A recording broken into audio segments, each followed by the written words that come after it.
welcome back to our show, your show, Let's Talk Stocks.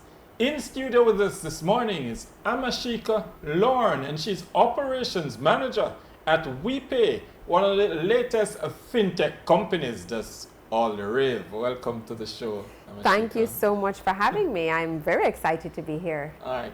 So, we are on right coming out of International Women's Day, and it's nice. The ladies are making big moves in business. Talk to us about how you got into WiPay.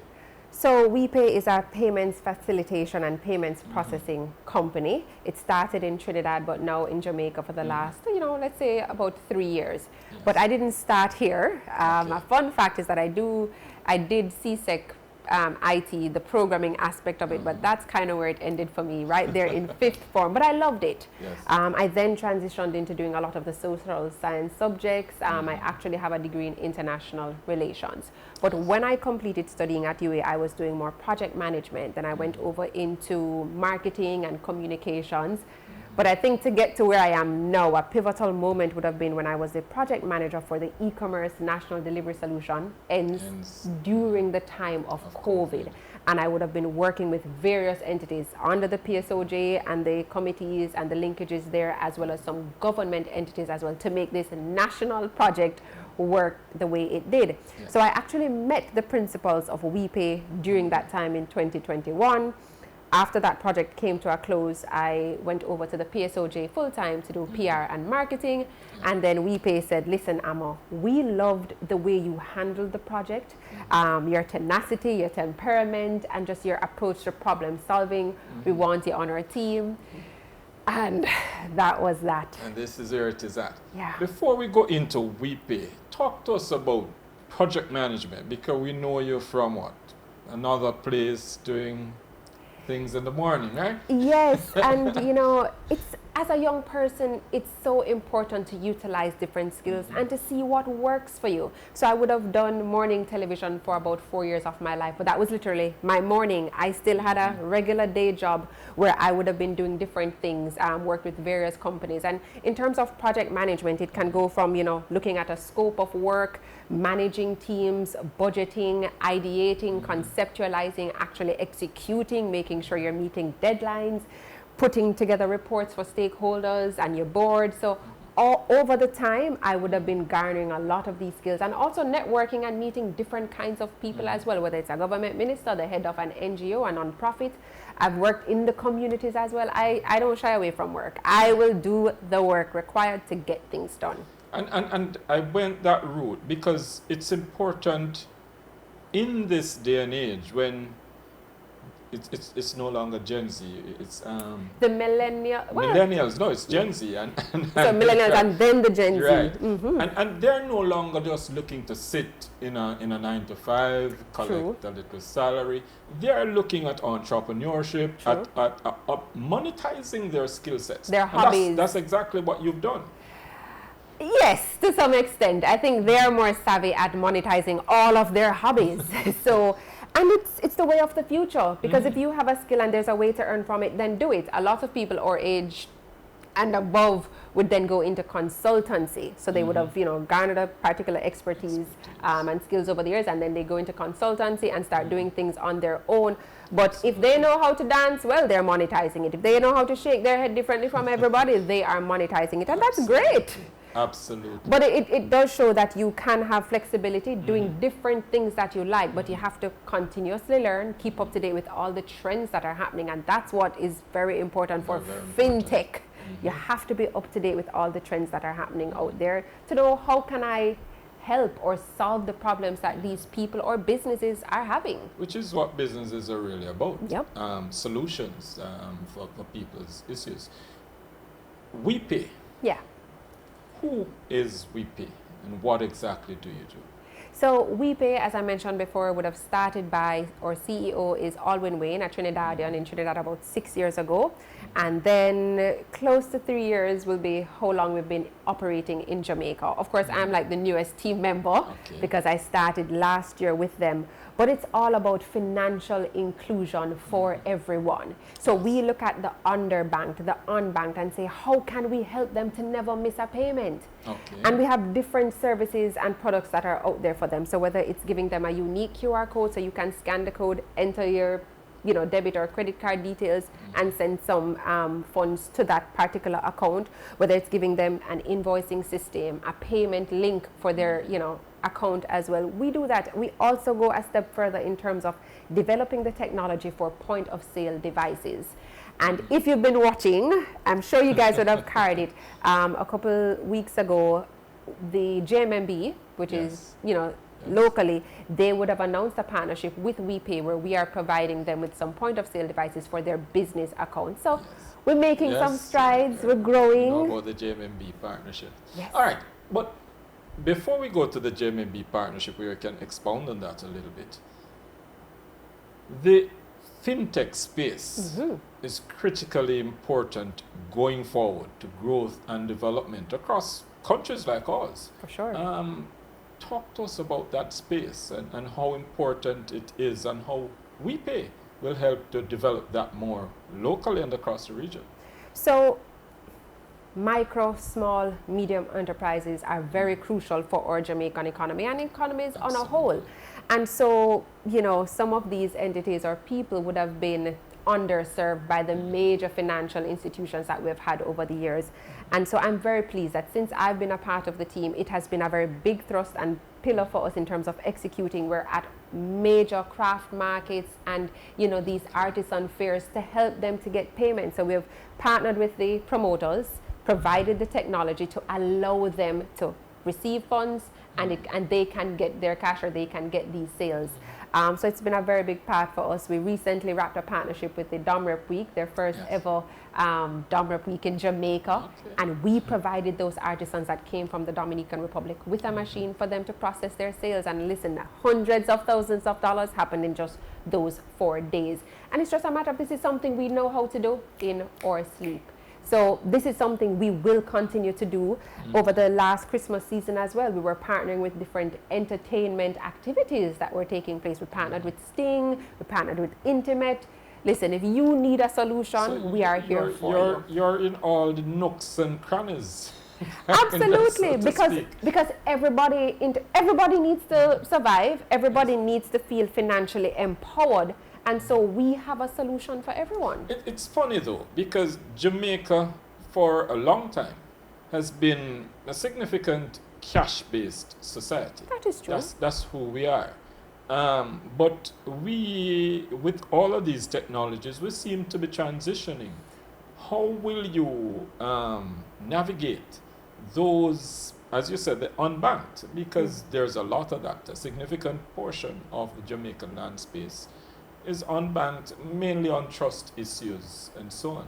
I agree. How will you navigate that space? So it starts with boosting financial literacy and financial education as well. So we have to develop that trust, but in terms of understanding, okay, so you know what a smartphone is and you know how to browse and surf on the internet, but it's breaking it down for everyone to ensure that they understand, well, this is what a QR code can do. How do you identify if a website has an SSL certificate, that it's safe and secure? Just the little things so we get over the scamming and the phishing and people clicking on links that they're not supposed to, just developing an empowerment in individuals to come to this next stage with us. So I think ramping up and even just doing talks like this to get people to understand that there are solutions that are safe and secure is a part of it.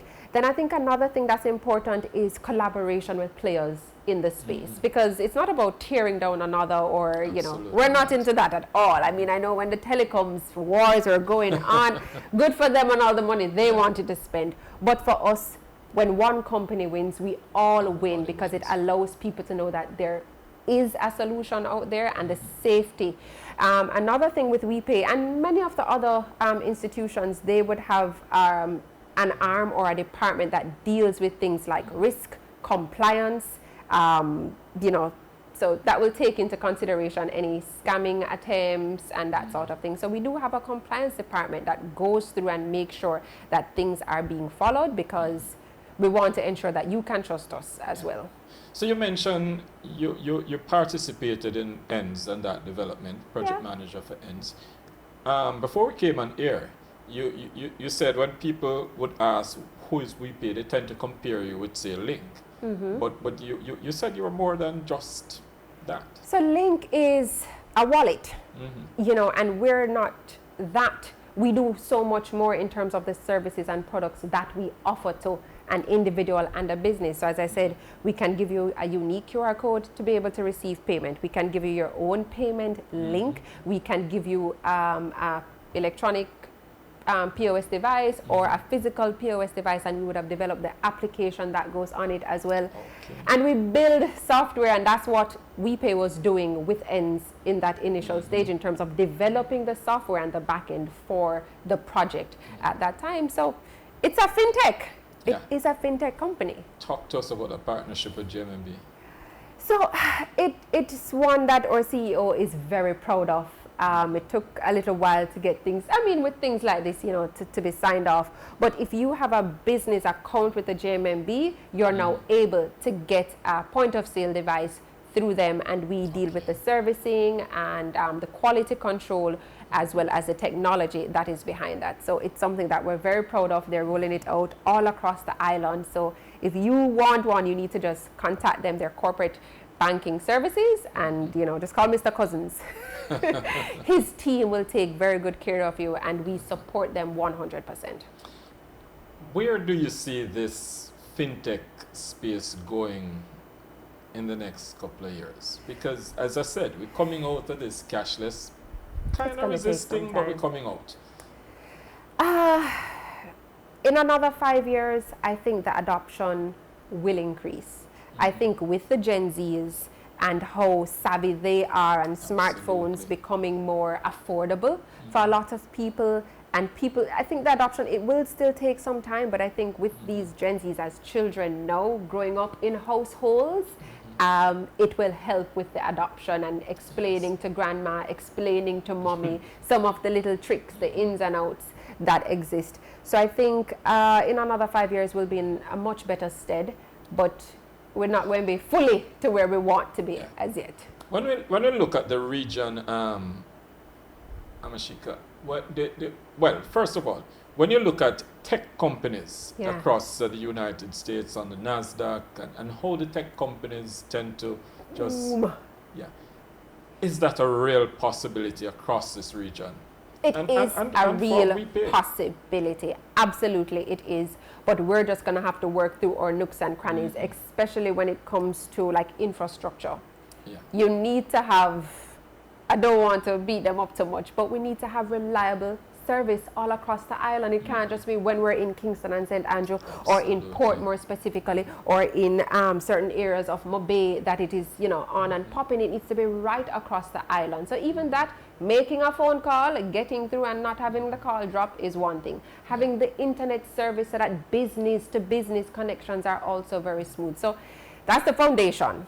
Then we need to have the will and have the support of the government in terms of the education, digital literacy and financial literacy education for all generations of people. My daddy, for example, my grandma, you know, my niece coming up, all of us must feel empowered and feel safe to take that next step with technology, because the world is at our fingertips. As we look to wrap, isn't it interesting? I mean, a couple of years ago, not so long, when we spoke about infrastructure, we're talking about road networks and water.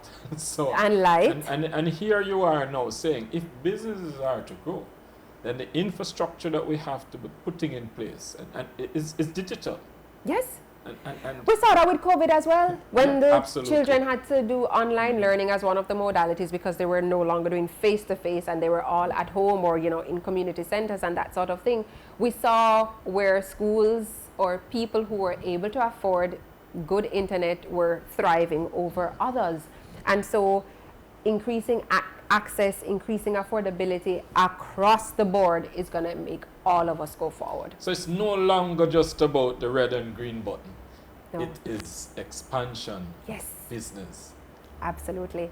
And I'm so proud to be a part of this team. And, you know, one of the things I really credit my CEO for is the amount of support and encouragement that I have received in this role. So he would have taken me from predominantly doing project management, marketing, and comms. And he said, Amma, I believe there's so much more in the tank. Come with me on this journey. And so my group Chief Operations Officer, he has some weekly one-on-ones with me. The chairman of our board, Livingston Morrison, he does some meetings with me, and it has been a tremendous trajectory of growth, and I'm so proud to be a part of the team. And listen, I don't have a degree in computer science, but I had a willingness to learn, to grow, to be mentored from both people who were before and even the new members of my team coming. And so I think that's important on any journey or career path for someone. And that's an absolute great advice. Great and important point on which we end the program. Great point. If you really want to get there, you have to be ready, you have to be able to put in the work, and you have to be adaptable. As we always say here on Let's Talk Stocks, we bring you information to make better financial decisions. Come back with us tomorrow morning at 9 when we have another great program lined up for you.